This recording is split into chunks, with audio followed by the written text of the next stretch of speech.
En esta sesión vamos a hablar de una cuestión muy importante que tiene que ver con la novela de Mario Vargas Llosa, La fiesta del chivo. Vamos a centrarnos aquí en el capítulo cuarto de esta novela, que describe el encuentro que tras más de 3 décadas la protagonista femenina, Urania Cabral, protagoniza, valga la redundancia, con su propio padre, que sufre las consecuencias de un ictus y que apenas puede ni comunicarse ni expresarse.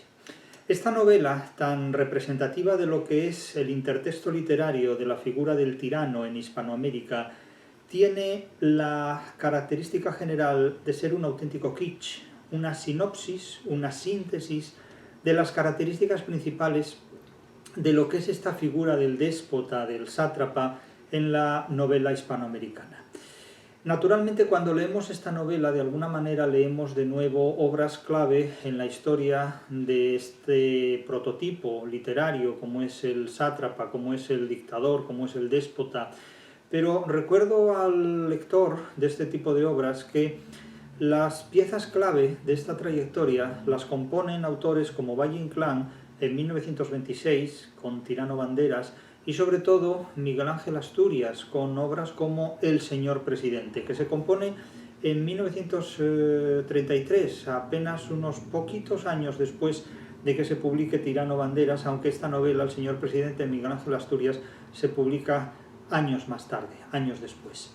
Hay otras obras como El otoño del patriarca, de Márquez, o El supremo, de Roa Bastos, El discurso del método, de Alejo Carpentier, pero esta novela de Vargas Llosa, que es en realidad una novela histórica, porque tiene más componentes históricos que literarios, en realidad se trata de una recreación literaria de hechos históricos, es un auténtico kitsch. Es una novela que tiene muy poca inventiva, porque el guión está tomado de la historia, y la recreación de los personajes, en la mayor parte personajes reales, personajes tomados de la realidad, tienen también una recreación literaria, que es la que les da el propio autor. Pero la novela como tal es muy poco original, porque, insisto, el guión está dado por la historia, está dado por la verdad histórica, y el propio novelista, desde el punto de vista del contenido, es mínimamente original, y desde el punto de vista de las formas literarias, reitera o recrea planteamientos narrativos, novelescos, dados ya con anterioridad por otros autores. Por lo tanto, esta novela es muy poco original, es una síntesis de planteamientos literarios preexistentes, previamente dados, y su contribución, digamos, a la historia de la literatura y a la figura del tirano tiene más bien que ver con un kitsch, es decir, con una reproducción mecánica de formas y contenidos conocidos y preexistentes, que con ninguna otra cosa. Por otro lado, la construcción del personaje femenino que se presenta como protagonista de la novela, Urania Cabral, es muy pobre. Es un personaje que ya advierto desde el primer momento, es un personaje malogrado. Una característica de los escritores machistas es que no saben construir personajes femeninos inteligentes. No quiero decir ni mucho menos que Mario Vargas Llosa sea un escritor machista, eso es una declaración absurda por completo, que además no nos informa ni sobre Mario Vargas Llosa ni sobre ninguna otra de las cuestiones. Pero sí es cierto que los escritores machistas no saben construir personajes femeninos inteligentes, y es más, ni siquiera saben construir inteligentemente ningún tipo de personajes femeninos, ni los que pueden ser inteligentes, como es el caso no es fácil encontrarlos. Como puede ser el caso de algún personaje de 100 años de soledad, ni siquiera lo voy a mencionar, hasta el caso, por ejemplo, de Ana Ozores en La Regenta, que no es un personaje femenino inteligente, pero sí está muy inteligentemente construido. No encontramos muchos personajes femeninos inteligentes tampoco en la cantidad de novelas que escribió Galdós, pero sí encontramos personajes inteligentemente construidos, personajes femeninos inteligentemente construidos, como es la Indiadis, que da título a la novela Fortunata y Jacinta, por ejemplo. Desde luego, Urania Cabral no es un personaje inteligentemente construido, es un personaje malogrado. A mi juicio es un personaje desafortunadamente malogrado, porque es un personaje femenino al que se le podría sacar un grandísimo partido, y sin embargo se comporta como un personaje completamente plano. Lo veremos ahora en este capítulo cuarto, cómo en efecto se trata de una planicie realmente sorprendente. Es un personaje tan plano que resulta inverosímil, es un personaje anticlimático incluso, no responde más que a una sucesión de clichés totalmente automatizados, como veremos. En fin, es una pena tener que decir esto, pero en realidad es un personaje que debería brillar con una originalidad sorprendente y sin embargo casi diríamos que eclipsa la novela. Es decir, es un lastre en esta novela este personaje. A mi juicio este personaje debería rehacerse completamente. Debería rehacerse completamente en la novela porque no da lugar a nada. Lo vemos sobre todo en este capítulo cuarto. En este capítulo cuarto Urania Cabral entra en lo que fue la casa en la que vivió, la casa de su padre, y lo primero que el lector se encuentra es con un ambiente completamente artificiosamente decadentista. Es un ambiente decadente que parece extraído de las sonatas de Valle Inclán, pero sin la estética del modernismo. Es un despliegue de clichés. Entra en la casa, Urania asiente, cito, dice, ahora está tranquila y segura. Claro, la pregunta es, ¿y por qué está ahora tranquila y segura y antes estaba intranquila e insegura? Es decir, es una cosa completamente psicológica que en el texto no se justifica. Se trata de dar la imagen melodramática. Resulta que esta señora es una abogada de altísimo prestigio mundial, universal y casi intergaláctico, con sede naturalmente en Nueva York, porque ni siquiera puede tener la sede en Nebraska o en Dakota del Sur, tiene que ser en Nueva York, ¿no? Es una grandísima abogada que trabaja las 48 horas del día, no 24, sino 48 horas del día, domina absolutamente todo y luego, sin embargo, se siente insegura cuando vuelve a entrar en la casa paterna, ¿no? Es una mojigatería emocional fuera de serie, ¿no? Ahora ya está tranquila y segura. Examina una vez más la ruindad que la rodea.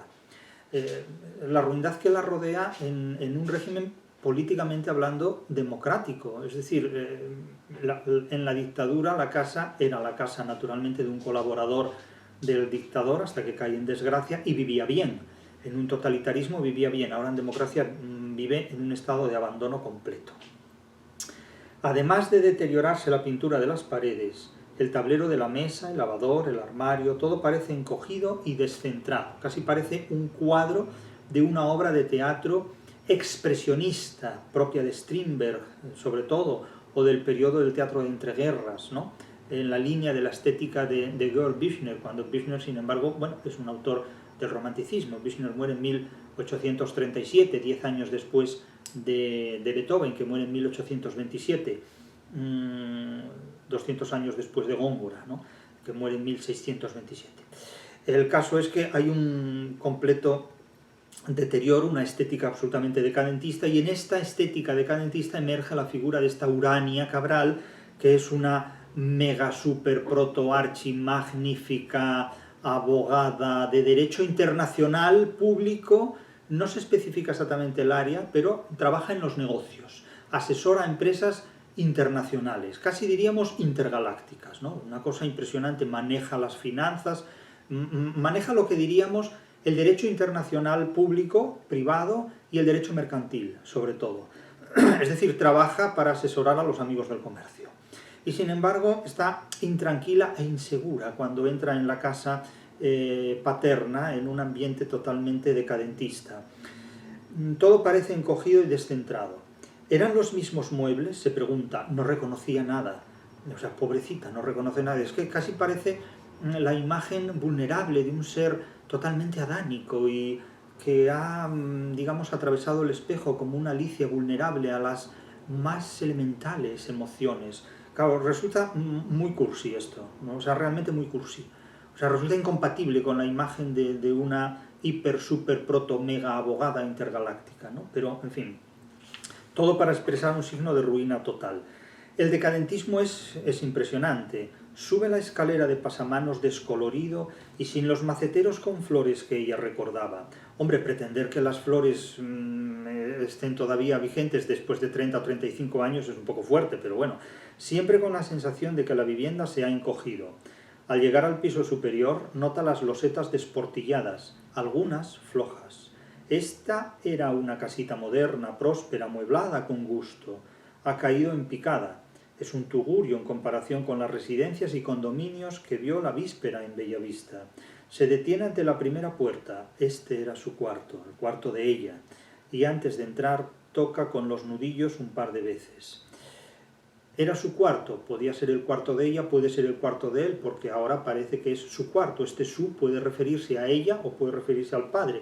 Parece que en definitiva se refiere al padre, porque ahí es donde se encuentra su padre, no diré agonizante, pero sí con las consecuencias de un ictus que lo ha dejado prácticamente en un estado vegetativo e incomunicado. La recibe una luz viva que irrumpe por la ventana abierta de par en par. La resolana la ciega. La resolana o resistero es un destello de luz, es un haz de luces completamente, es un crespón de luces, por así decirlo. La resolana la ciega unos segundos, después va delineándose la cama cubierta con una colcha gris, la cómoda antigua con su espejo ovalado, las fotografías de las paredes. ¿Cómo conseguiría la foto de su graduación en Harvard? Porque además esta se gradúa en Harvard, en las principales universidades del mundo. Es una cosa curiosísima, es como el cuento de la Cenicienta, ¿no? Y por último, en el viejo sillón de cuero de respaldar y brazos anchos, el anciano embutido en un pijama azul y pantuflas parece perdido en el asiento. Se ha pergaminado y encogido igual que la casa. La distrae un objeto blanco. A los pies de su padre una vacinilla medio llena de orina. Medio llena de orina o medio vacía de orina, según se mire. Ese kitsch naturalista, esta referencia a las aguas fecales, en definitiva, de su propio padre, claro, tiene un componente muy kitsch de la novela naturalista, en definitiva, ¿no? Es una visión totalmente expresionista que se va descubriendo. Está muy bien descrito, ¿eh? Es decir, el planteamiento mecanicista del kitsch está muy bien construido. No todo el mundo sabe construir un kitsch. Vargas Llosa eso lo sabe hacer muy bien. De hecho, es el mejor escritor que puede constatarse desde el punto de vista de la construcción de formatos kitsch de la novela en ese aspecto. Entonces describe físicamente a su padre, es decir, una vez descrito el contexto, la situación, lo describe prosopográficamente. Nos encontramos ante una prosopografía o ficción del anciano. Entonces tenía sus cabellos negros, salvo algunas elegantes canas en las sienes. Ahora los ralos mechones de su calva son amarillentos, sucios. Sus ojos eran grandes, seguros de sí, dueños del mundo, cuando no estaba cerca el jefe, subraya. Pero esas dos ranuras que la miran fijamente son pequeñitas, ratoniles, asustadizas. Esta descripción casi musorita de su propio padre, casi ratonera, musorita, musos, ratonera de su propio padre, contrasta dialécticamente con la imagen que ya tenía cuando su padre era joven, pero eso nos va a ocurrir a todos si llegamos a viejos y no nos morimos antes. Es decir, si contrasta nuestra imagen de juventud con nuestra imagen de viejo a punto de morir, pues evidentemente el contraste dialéctico es absolutamente brutal. Claro, aquí se juega con la desventaja de una iconografía de senectud frente a una iconografía juvenil. Tenía dientes y ahora no. Le deben haber sacado la dentadura postiza. Ella pagó la factura hace algunos años. Fíjense qué generosa. Ella pagó la factura de la dentadura postiza de su padre. Como quien, en fin, un signo de distinción. Tiene los labios hundidos y las mejillas fruncidas casi hasta tocarse. Claro, es una imagen realmente grotesca del anciano. Se ha sumido. Sus pies apenas rozan el suelo. Para mirarlo ella tenía que alzar la cabeza, estirar el cuello. Ahora, si se pusiera de pie, le llegaría al hombro.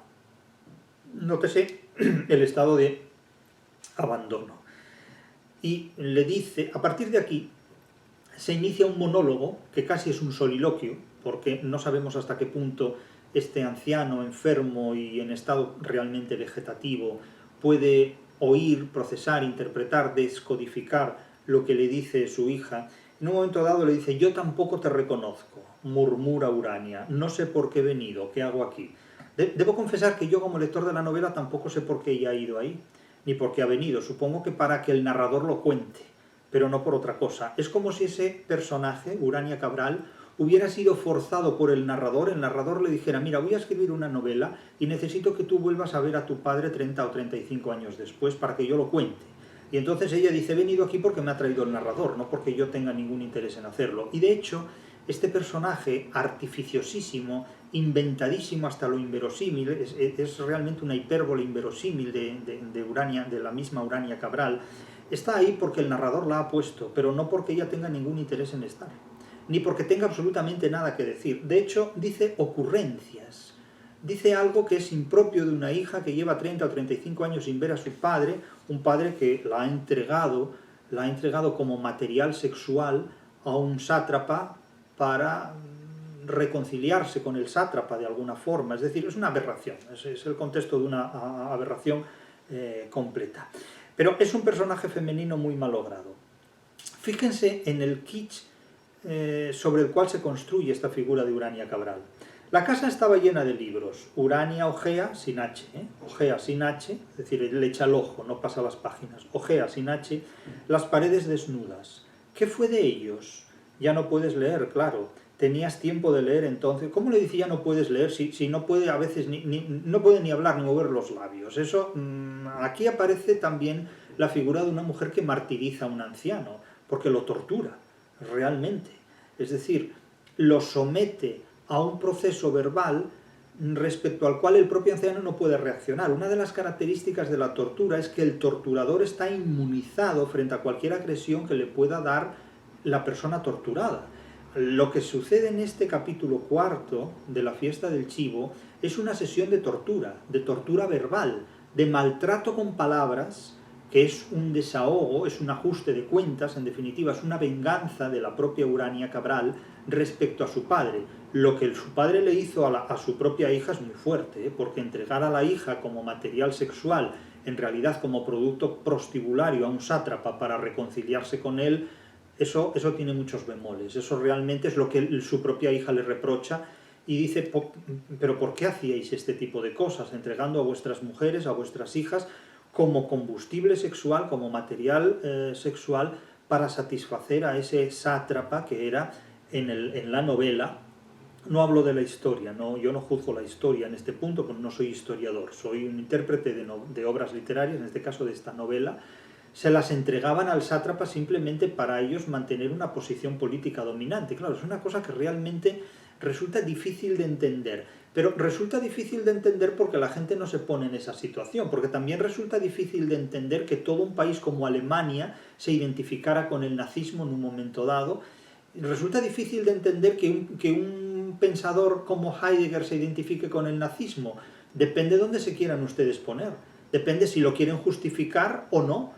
Claro, resulta difícil de entender que todo el mundo vote siempre al peor político posible. Tan difícil de entender resulta que el ser humano tropieza siempre en el mismo tipo de piedra. ¿A cambio de qué? Pues no resulta tan difícil de entender, como insistiremos más adelante de nuevo en esta idea. Pero tenías tiempo de leer entonces. No recuerdo haberte visto leyendo nunca. Claro, se le puede decir quizás has tenido mala memoria. Claro, es que eso no lo sabemos. Eras un hombre demasiado ocupado, yo también ahora, tanto más que tú en esa época. 10, 12 horas al día en el bufete o visitando clientes. Bueno, y era para decir, ¿y tú qué te crees? ¿Que los demás no estamos 10 o 12 horas al día haciendo nuestro trabajo también? ¿Tú te crees que los libros se escriben solos?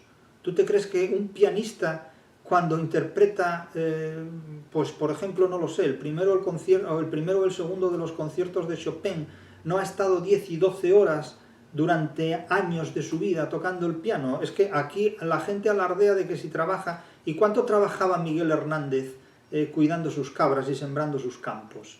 Es que aquí hay gente que trabaja el doble o el triple que muchos otros. Entonces, ese narcisismo laboral, cada uno tiene el suyo propio. Hay gente que necesita contar las horas que trabaja, lo mucho que gana o lo mucho que pasa sus noches con Virgilio. Eso y es problema de cada cual. Pero, en fin, 12 horas al día en el bufete o visitando clientes. Pero me doy tiempo para leer un rato cada día. ¡Hombre, faltaría más! Bueno, tempranito, viendo amanecer entre los rascacielos de Manhattan o, de noche, espiando las luces de esas colmenas de vidrio, ¿no? Si esto es una vida intelectualmente correcta. ¿Y pretenden que yo me lo crea esto? Eso se lo podrá creer el lector ingenuo. pero no el lector veterano de obras literarias, hombre, ni el que haya leído o vivido mínimamente. Lean a Poeta Nueva York de Lorca y a ver si la aurora con sus columnas de cieno permite llevar este tipo de vida kitsch. Me gusta mucho leer por la mañana viendo amanecer entre los rascacielos, pues así se debe enterar de lo que lee, viendo amanecer entre los rascacielos de Manhattan. Comparen esto con la aurora en Nueva York, tiene 4 columnas de cieno. Comparen a Lorca con esta declaración comparen a Poeta Nueva York de Lorca con esta declaración idealizada del mundo mercantil de Manhattan. Y a ver con qué se quedan, a ver con qué se quedan, porque son imágenes dialécticamente incompatibles la una con la otra. Me gusta mucho, dice Urania Cabral. Los domingos leo 3 o 4 horas, después del Meet the Press, en la tele. La ventaja de haberme quedado soltera, papá. Bueno, yo no sé si el quedarse soltera o quedarse casada tiene más o menos ventajas. Eso es una cosa que cada uno tiene por qué explicarse a sí mismo sin dar cuenta de explicaciones a los demás. Uno puede estar soltero perfectamente y estar casado perfectamente, estar divorciado, eso es un problema de cada uno. Pero este narcisismo irónico, sarcástico, sabías, ¿no? Tu hijita se quedó para vestir santos, así decías tú. Qué gran fracaso, no pescó marido. Esto ya, aquí empiezan las burlas hacia el padre. Yo tampoco, papá, mejor dicho, no quise. Tuve propuestas en la universidad, en el Banco Mundial, en el bufete. A mí esto me hace mucha gracia, ¿no? Es decir, la persona que dice, tuve muchas propuestas, ¿no? No, si yo también tuve muchas propuestas, ¿no? A mí ya digo, a mí me visita una marciana todas las madrugadas y me hace muchas propuestas para ocupar la cátedra intergaláctica de interpretación planetaria en la Vía Láctea. ¿No? Dices tú, bueno, y díganme ustedes que no. Y yo rechazo ocupar esa cátedra de interpretación literaria en la Vía Láctea, por ejemplo, en la galaxia. Y díganme ustedes que no. Claro, es una cosa muy curiosa. Es que yo tuve muchas propuestas en la universidad, en el Banco Mundial, y en el parque y en la guardería cuando estudiaba. También tuve muchas propuestas. ¿Sí? Fíjate tú. Figúrate que todavía se me aparece de pronto un pretendiente con 49 años encima. Esto es de una cursilería y de una mojigatería tan inmensa que vamos, no es tan creíble ser solterona. Por ejemplo, dispongo de tiempo para leer en vez de estar atendiendo al marido o a los hijitos. ¿Y qué pasa? Se puede atender al marido o a los hijos, se puede atender a los libros, se puede hacer lo que uno quiera hacer sin necesidad de incurrir en alarde ni de celibato, ni de casamentera, ni de matrona, ni de nada de eso. Esto es malograr un personaje femenino, literalmente. Esto es estropear un personaje femenino que podía alcanzar una gran expresividad en el desarrollo de esa novela. Es estropear una escena de reencuentro, casi de anagnórisis, entre un padre y una hija, entre un padre que ha expuesto a su hija prostibulariamente a los pies de los caballos de un sátrapa, y una figura femenina que no sabe qué hacer con un planteamiento dramático del que es heredera. Es decir, esto es estropear un personaje femenino, abiertamente. Desde el punto de vista del racionalismo literario, esto es estropear un personaje femenino, porque las declaraciones que hace son de una mojigatería completamente incompatible con la altura y la exigencia del racionalismo literario que requiere una novela de estas dimensiones. A mi juicio. Ustedes pueden tener el juicio que estimen desde sus criterios y puntos de vista. A partir de aquí, esta mujer lo que protagoniza simplemente es una escena de maltrato. Es decir, si grabáramos en vídeo esta situación y la subiéramos a las redes sociales, automáticamente a esta señora la despedirían de todo lo que tiene que ver con el cuidado de ancianos.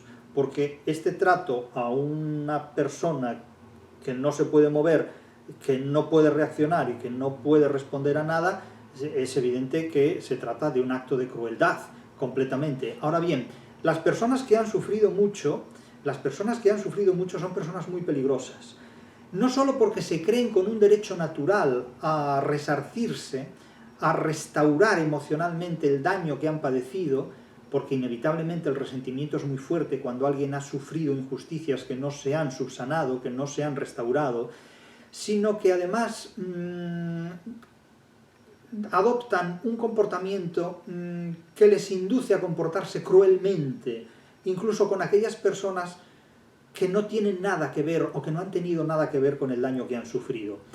El caso de Urania Cabral es el de una persona, hablo de la literatura, hablo de la novela, lo que ha ocurrido en la historia, insisto, no me compete a mí juzgarlo aquí. Hablo del marco literario en el que me sitúo.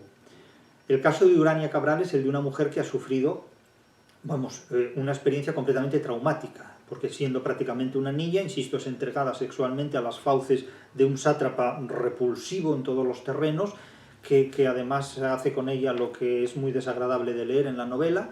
Ya llegaremos ahí, y a ver cómo lo esquivamos, porque resulta muy desagradable, francamente. Pero eso no le da derecho, o sí le da derecho, eso cada lector podrá juzgar según sus competencias y preferencias, a protagonizar una escena de crueldad, de tortura completa, porque inmuniza su agresividad frente a su padre enfermo.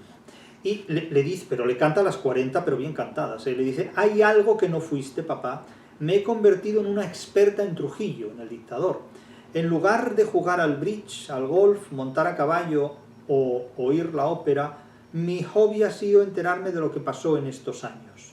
Claro, es curioso que tenga que enterarse de lo que pasó en esos años cuando, ella era muy pequeña y no lo pudo interpretar directamente, lo interpretaría después. Lástima que no podamos conversar, pero ella aprovecha la incapacidad de su padre para hablar, para soltarle un monólogo sin réplica. ¿Cuántas cosas podrías aclararme tú, que los viviste de bracito con tu querido jefe, que tan mal pagó tu lealtad? Bueno, es que ningún tirano paga lealtades. Es que no puede haber lealtad a un tirano porque el tirano no es una persona que sepa valorar la lealtad.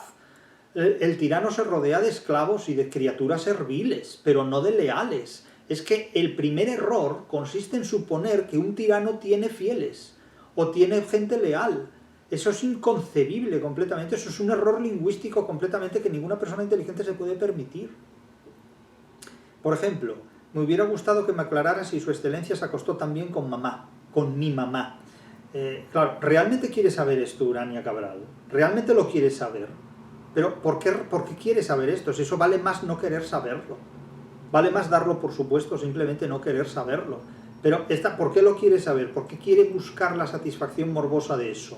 Para que el lector lo sepa también. Esta es una escena muy teatral, porque esta es una escena que parece protagonizada para que un espectador la vea, no para que ella la viva, en definitiva.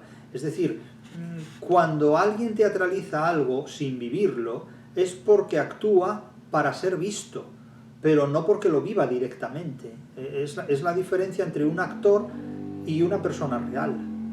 El actor actúa para que lo vean, la persona real actúa precisamente para lo contrario, para pasar desapercibida en muchos casos, ¿no? Urania respira hondo. ¿Lo permitiste? ¿Te resignaste? ¿Lo aprovechaste para tu carrera? El hecho de que su madre se acostara con el tirano. Urania respira hondo. Examina la habitación. Hay 2 fotos en unos marcos de plata sobre el velador, la de su primera comunión, el año en que murió su madre. Es todo de un ambiente tan extraordinariamente cursi que se hace duro comulgar con estas ruedas de molino literario, ¿no? Realmente se hace bastante duro en este punto. Y entonces a partir de aquí va describiendo sobre todo la satiriasis, la lascivia patológica de Rafael Leónidas Trujillo y de cómo estos hombres rotundamente machistas buscaban la solución a todos sus problemas en el sexo y el alcohol. La mujer es un mero instrumento sexual, es como el consolador. O sea, es una cosa repulsiva, verdaderamente repulsiva. Por eso digo que los hombres machistas no saben tratar a las mujeres, ni a las inteligentes ni a las que no lo son, porque para los machistas la mujer evidentemente es un instrumento sexual, es un objeto sexual nada más. Entonces, claro, esto limita enormemente las posibilidades de la convivencia humana y del racionalismo humano, porque cuando un hombre busca la solución a sus problemas en el sexo y en el alcohol, eso ni es un hombre ni es nada, absolutamente. Eso es una mierda, una porquería completa, o sea, eso no vale absolutamente para nada. Entonces, cuando una novela tiene como protagonista no solo un hombre, así como Rafael Leónidas Trujillo, sino como prácticamente son todos los colaboradores de este personaje repulsivo y siniestro del Chivo, hasta que lo traicionan en un momento dado, pero reproducen sus mismas formas de comportamiento, es decir, quienes lo asesinan buscan consuelo en el sexo y en el alcohol, igual que el propio sátrapa. Quiero decir que no salimos del círculo vicioso, no hay modelos alternativos masculinos, y las mujeres que aparecen en esta novela son todas víctimas de una situación de la que no es posible salir, salvo el caso de Urania Cabral, que cuando regresa demuestra que es un personaje impostado, que es un personaje que realmente no responde a lo que supuestamente cabe exigirle a una figura femenina de estas dimensiones. Claro, evidentemente. Fíjense lo que se dice en este párrafo. Sí, tu querido jefe, Urania lo sabe. Lo ha leído en su abundante biblioteca sobre la era de Trujillo. Aquí se utiliza un estilo indirecto referido. Trujillo, tan cuidadoso, refinado, elegante en el hablar, un encantador de serpientes cuando se lo proponía. Bien, yo confieso que esta expresión de encantador de serpientes, cada vez que me la encuentro, constato que está muy mal utilizada. Yo no conozco encantadores de serpientes, yo conozco serpientes encantadoras de tontos, que es lo que era, probablemente, al menos en la obra literaria, Trujillo. Trujillo era una serpiente encantadora de tontos, pero no un encantador de serpientes. Es que la expresión es completamente equivocada en los muchísimos casos en los que casi siempre aparece, y esto es uno de ellos. Trujillo es la serpiente que seduce y encanta tontos, que en unos casos colaboran con él como criaturas absolutamente serviles que, insisto, buscan la solución a sus problemas en el sexo y en el alcohol, instrumentalizando a la mujer como un producto sexual, como un instrumento sexual, algo que ya sitúa al hombre en unas perspectivas totalmente desnaturalizadas como hombre, porque un hombre que concibe a la mujer simplemente como un instrumento sexual, eso no es un hombre ni es nada, eso es una porquería completa, como son estos personajes masculinos. Prácticamente la totalidad de los personajes masculinos que aparecen en esta novela son criaturas absolutamente repulsivas, tanto Trujillo como sus colaboradores, como los que lo traicionan a partir de un momento dado, en definitiva. Son hombres sin escrúpulos, sin absolutamente nada. Trujillo, tan cuidadoso, tan refinado, un encantador de serpientes cuando se lo proponía.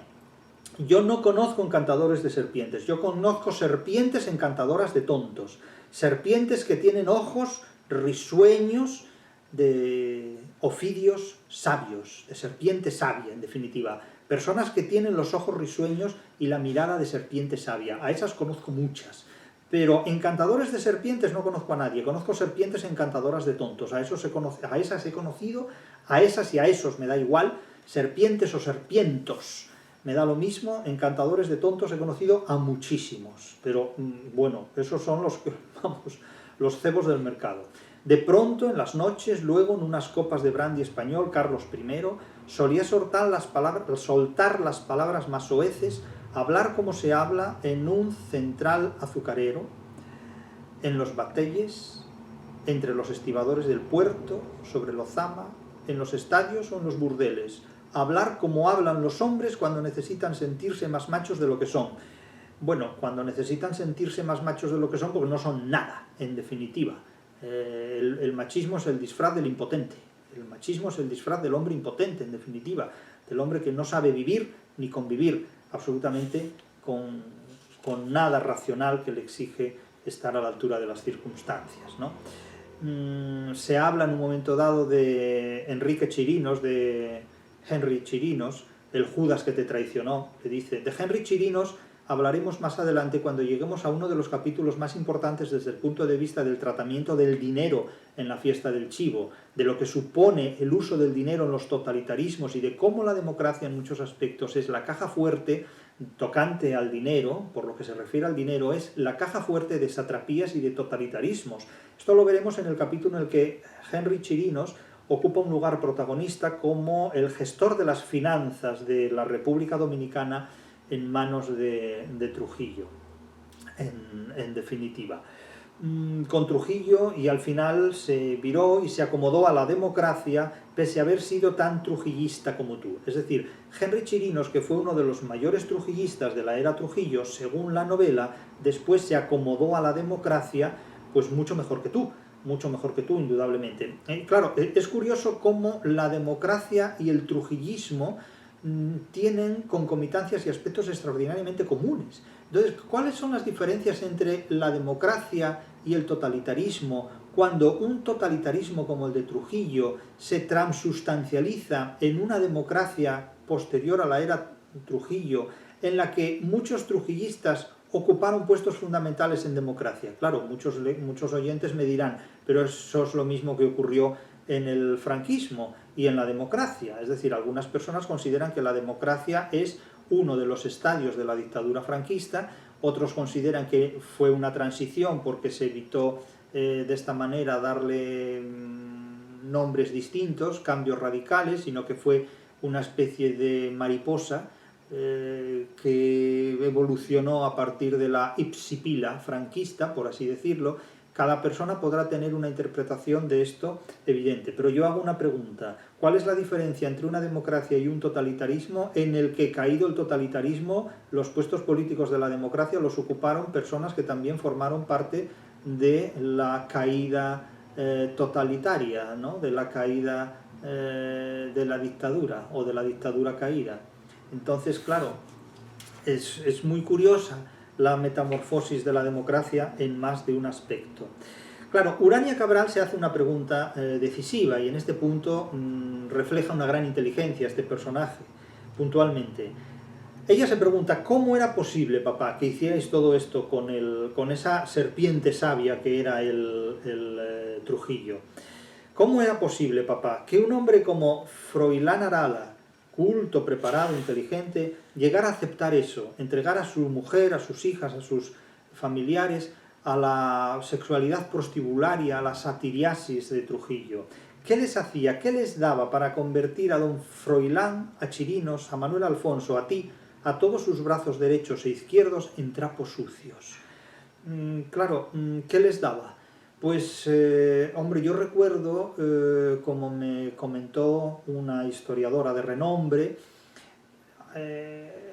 lo que se atribuye a Goebbels, el nazi Goebbels, cuando se disponía la construcción de los primeros campos de exterminio, los primeros campos de concentración, con sus torretas, sus alambradas, y esa macabra acumulación de prisioneros, de seres humanos a los que se exterminaba en esos campos, y uno de los oficiales de las SS, según cuentan algunas versiones de historiadores que no citan exactamente la fuente, pero que aseguran está escrito en la correspondencia de Goebbels, aunque yo no he encontrado esa cita a pesar de que la he buscado, pero ciertamente la historia lo acredita por sí misma. El hecho es el siguiente.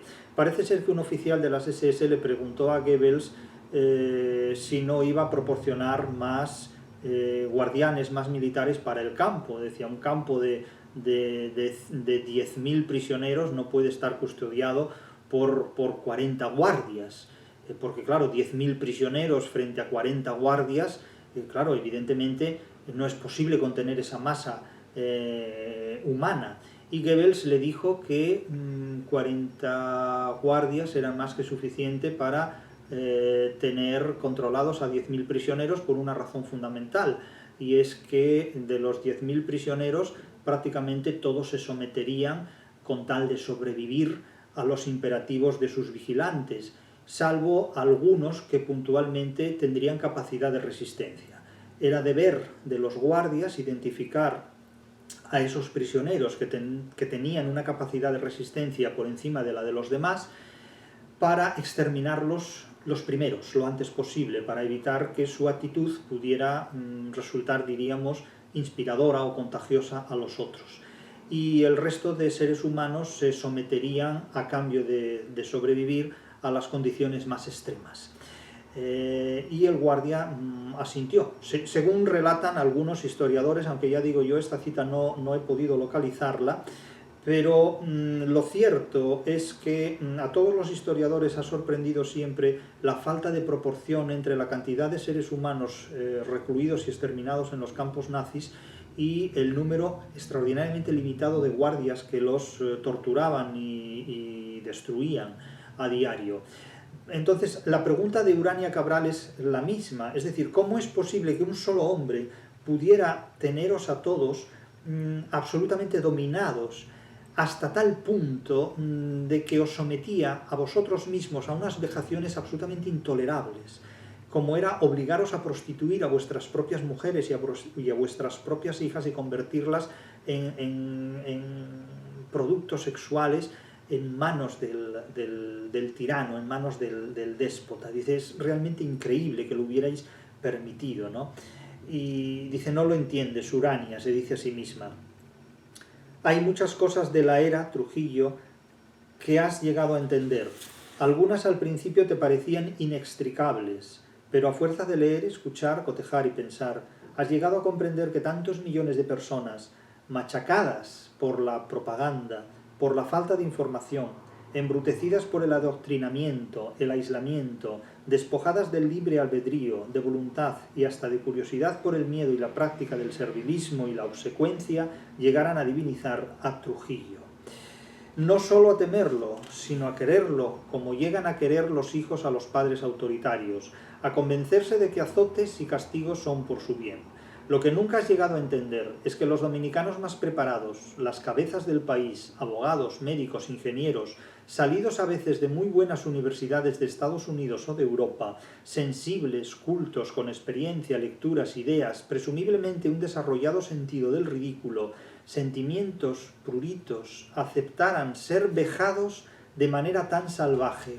Lo fueron todos alguna vez, como esa noche en Barahona, don Froilán Arala. Es decir, que lo que se pregunta es cómo todo el mundo ha podido aceptar estas humillaciones, que son algo mucho peor que humillaciones, pero cómo incluso las han podido aceptar personas inteligentes. Pues por la misma razón que el planteamiento de Goebbels al que acabo de hacer referencia. Todas las épocas tienen sus propios dioses, pero fíjense las descripciones que hace aquí el narrador por boca de Vargas Llosa. Seres humanos machacados por la propaganda, por la falta de información, embrutecidos por el adoctrinamiento, el aislamiento, despojados de libre albedrío, de voluntad y hasta de curiosidad por el miedo y la práctica del servilismo y la obsecuencia. ¿Estas características se dan también en democracia? Pregunto. Cada uno de ustedes tendrá su respuesta.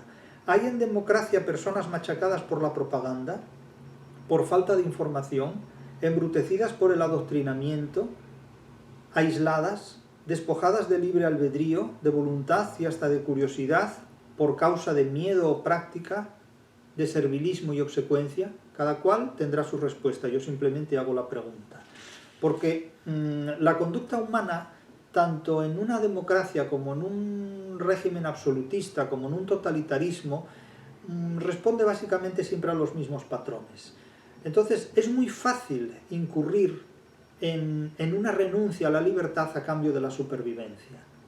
La gente se queda con la supervivencia y renuncia a muchas cosas. Renuncia al dinero, renuncia a la libertad, renuncia a placeres, renuncia a muchas cosas a cambio de la supervivencia. Y como saben ustedes, es un imperativo muy anunciado y muy citado en antropología, sobre todo debido a René Girard y a otros antes que él. Es decir, el miedo al sacrificio, el miedo al crimen, a ser objeto de crimen de Estado, a ser objeto de chivo expiatorio, el miedo al sacrificio, en definitiva, es la base de la obediencia. De la esencia de la obediencia, el elemento nuclear de los obedientes es el miedo a ser sacrificados públicamente. Este es un imperativo muy propio de la más básica antropología, eso se lo dirán, eso es una lección de antropología básica, de manual inicial. La obediencia es sobre todo el resultado del miedo al sacrificio. De hecho es la tesis de René Girard en su libro El sacrificio, pero es que eso es una obviedad, hombre. O sea, el miedo a ser sacrificado te hace ver gigantes donde hay molinos, te hace ver lo que te manden ver completamente. O sea, antes de que te maten, tú dices, ¿usted es un marciano? No, yo soy una... ¿Cómo? Bueno, si yo soy lo que usted diga, soy un marciano, soy lo que tenga que ser, con tal de que te dejen con vida. Es decir, el miedo a ser sacrificado hace que la gente pues acepte pasar por todo tipo de humillaciones. Entonces la respuesta que se plantea Urania Cabral es esta, es decir, sabe la fortuna todavía a qué tendremos que someternos, sabe Dios a qué tendremos que aceptar. Entonces, claro, fíjense ustedes, explíquense ustedes a sí mismos cuál es la diferencia entre democracia, totalitarismo, dictadura y satrapía. Es decir, estos 4 términos, ¿cuál es la diferencia entre democracia, dictadura, totalitarismo y satrapía? Y verán que tienen muchas regiones comunes y oscuras estos 4 términos. Son muy inquietantes, porque depende qué concepto de democracia manejemos, qué concepto de satrapía interpretemos, como si hubiera muchos, pero bueno, seguro que alguno buscará una salida. ¿Qué entendemos por totalitarismo? ¿Puede la democracia a veces comportarse como un totalitarismo? ¿Cuáles son las diferencias, insisto? ¿Realmente se pueden explicar con objetividad las diferencias entre democracia, satrapía, totalitarismo y dictadura? Inténtenlo a ver a dónde llegan.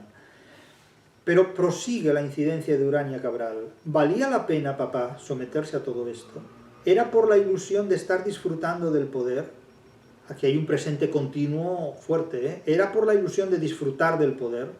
Es decir, el presente de indicativo es mucho más expresivo que el presente continuo inglés. Yo no sé por qué lo usan.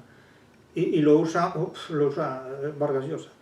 A veces pienso que no, que medrar él a lo secundario, que en verdad a ti, a Arala, a Pichardo, a Chirinos, a Álvarez Pina, a Manuel Alfonso, les gustaba ensuciarse. No creo que les gustara ensuciarse, es que lo que preferían era sobrevivir, estaban en un callejón sin salida, están en una encerrona. Cuando te metes en un sitio así, no sales limpio, porque o sales muerto o vives sucio, no hay más alternativa. Que Trujillo le sacó del fondo del alma una vocación masoquista, de seres que necesitaban ser escupidos, maltratados, que sintiéndose abyectos se realizaban. Es que no les queda otra alternativa. Es que lo difícil verdaderamente es tener público diciendo cosas inteligentes. Lo fácil es ensuciarse diciendo tonterías para tener muchos seguidores. Y aquí ocurre lo mismo, el mecanismo es exactamente el mismo. Es exactamente el mismo. Lo difícil es que te presten atención diciendo cosas inteligentes. Lo fácil es decir un montón de chorradas y tener miles de seguidores. Cuantas más chorradas, mejor. Por otro lado, aquí hay una falta de perspectiva continua. Es posible, indudablemente es posible, que Trujillo hiciera que esta gente se ensuciara al convertirlos en súbditos miserables de su propia voluntad. Pero es innegable que ellos mismos convertían a sus inmediatos inferiores en lo mismo en lo que a ellos los convertía el propio Trujillo. Es decir, hay gente que se deja pisotear y escupir solo por el placer de pisotear y escupir al inmediatamente inferior, y así de forma sucesiva en todo el escalafón, ¿no? Esto es muy propio de quien ha sido un trepa lamiendo culos, es decir, que se somete al imperativo de un ser superior que lo pisotea y se deja pisotear solo por el placer, a su vez, de pisotear a quien está inmediatamente por debajo de él, y así sucesivamente. Por lo tanto, aquí no se cuenta cómo, por ejemplo, estos personajes humillados por por Trujillo, como Chirinos, Pichardo y Álvarez Pina, a su vez envilecían y pisoteaban a quienes estaban inmediatamente por debajo de ellos, porque esto forma parte de este tipo de situaciones. Ellos no son seres inocentes tampoco, porque aquí se los presenta como si fueran víctimas de Trujillo, cuando ellos sin duda en la novela son también victimarios de sus inmediatos inferiores, y así sucesivamente. Todo este planteamiento resulta completamente innegable. De tal manera que este gran capítulo, el capítulo 4, constituye una reflexión tremenda sobre el poder, sobre las vejaciones humanas que cada persona es capaz de aceptar o de asumir simplemente por el hecho de poder ejercerlas después sobre los que están bajo su jurisdicción. Porque explíquenme ustedes, ¿cómo es posible que en los campos de exterminio hubiera judíos que aceptaran ser capos y maltratar a sus propios compañeros de infortunio? La división de los presos, suscitar el odio entre ellos y la enemistad era uno de los imperativos propios del régimen nazi. Es lo mismo que practica Trujillo, la enemistad entre sus colaboradores, estimula la envidia entre ellos, la delación, las traiciones. Es decir, es un mundo realmente inhabitable, de forma que todos los colaboradores de Trujillo vivían con el alma en vilo porque en cualquier momento podían caer en desgracia entre el déspota, entre el dictador, como ocurrió con los colaboradores de Stalin o incluso con algunos de los colaboradores de Adolfo Hitler. De tal manera que un mundo donde una persona se rodea de colaboradores, de fieles, de esbirros, a los que enfrenta constantemente unos con otros, suscita envidias entre ellos, promueve deslealtades, traiciones, murmuraciones. Este tipo de situaciones acaban mal y destruyen completamente el sistema de todo lo que se trae entre manos. Más tarde o más temprano, quien forma parte de este tipo de peripecias acaba siendo destruido por ellas y arrastrando la destrucción a quienes lo rodean, en definitiva. Este capítulo cuarto es un capítulo, literariamente hablando, muy revelador y muy interesante de las analogías y diferencias que una satrapía, una dictadura, un totalitarismo y una democracia pueden tener entre sí como regímenes políticos. Es un capítulo que también pone el dedo en la llaga en la psicología humana de los seres, de las personas que simplemente por el placer de disponer del poder sufren vejaciones a cambio de poder ejercerlas sobre quienes están inmediatamente por debajo de ellos. Y por otro lado, representa también cómo se puede construir de manera muy desafortunada, de manera muy equivocada, un personaje femenino que, como Urania Cabral, podría dar de sí mucho más de lo que da y sin embargo es un personaje literariamente frustrado, es un personaje malogrado literariamente. Por eso digo, sin insinuar en absoluto que Mario Vargas Llosa lo sea, sí afirmo que los escritores machistas se caracterizan porque no saben construir personajes femeninos inteligentes y no saben hacerlo porque no conocen a la mujer. Tienen una imagen de la mujer completamente supeditada a un uso sexual, instrumental y absolutamente incompatible con lo que exige el racionalismo humano. Una sociedad machista es una sociedad inhabitable para hombres y para mujeres, porque es una sociedad inhabitable para personas inteligentes y para personas sensatas. Urania Cabral es un personaje femenino mal construido, es un personaje malogrado. Es una lástima que esta novela no se pueda rehacer dándole a Urania Cabral una trascendencia que no tiene. Es un desafío también para cualquier novelista, porque esta novela puede reescribirse dando a su protagonista femenino, Urania Cabral, una entidad de la que en esta novela del año 2000 carece.